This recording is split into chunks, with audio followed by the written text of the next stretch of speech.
Dorks. It is the Turtle Dork back with a new movie review for you today. So this week we had a couple of films come out. This one I'll be reviewing is The Meg. This is the new shark film starring Jason Statham fighting a giant prehistoric Megalodon Shark. So let's go ahead and get into this film. This film was decent. It was okay. I didn't all around hate it, but I definitely didn't love this film. I'm kind of middle of the road with this film. I think one of the biggest, let's not start with the negatives, shall we? Let's start with what I really like. Some of the things I liked about this film, I think it really does kind of have a sense of fun and a good sense of adventure to it. And now that I'm thinking about it, this is directed by John Turtletub, who did the first two National Treasure movies.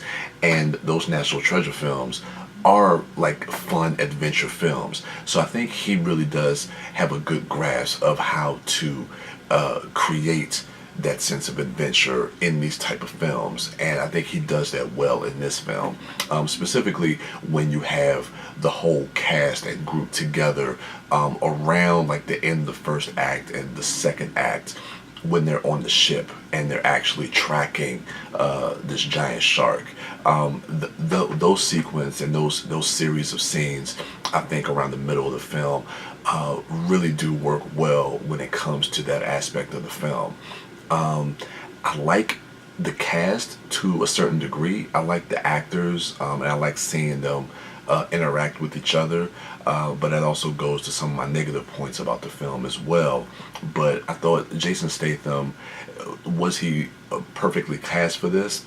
That's debatable, but he's always great to see on screen. I'm a huge fan of his. Lee Bing Bing, who's in this as well, I thought that she was actually pretty good, and I thought she had some really good chemistry with Jason Statham. Ruby Rose, who is now the new Batwoman, is in this, and she is serviceable. I liked her. I'm not gonna lie. She's cool in the film. I mean, with what the script is and what this movie is, she's actually pretty good in the film. Yeah, man, but I think all in all, even though the movie does kind of have that real good sense of fun, ultimately it feels boring. I think a lot of it is due to the fact that tonally the movie doesn't really know where it's going or what it wants to be. I think this film could have really done something special if you could have found that nice balance of tone between something like a Piranha 3D and Jaws. But it's laying somewhere in the middle, and it's kind of, it wants to be like a schlocky B movie, but then in some scenes it takes itself seriously, and then as an audience member I can't buy into the drama of that. There's some things in the film that happen between Lee Bing Bing's, what's her character's name, Su Yen and her father, that is supposed to play have these real poignant moments, and to me I just don't buy it. And yeah, I don't know. You go back the whole thing with Jason Statham and his character with the hero's journey, when he fails, and we see him in the beginning where he fails at a mission, so he has to come back and face that same mission again to kind of like get over that, to overcome that. So they use that whole trope that we see in a lot of action movies. That kind of falls flat to me. I think some of the visual effects don't look that great. Again, which kind of plays more to kind of like the B film aspect of it. But yeah, I just wasn't. To me, it's a forgettable film. I mean, I saw the film a few days ago on Thursday night screening.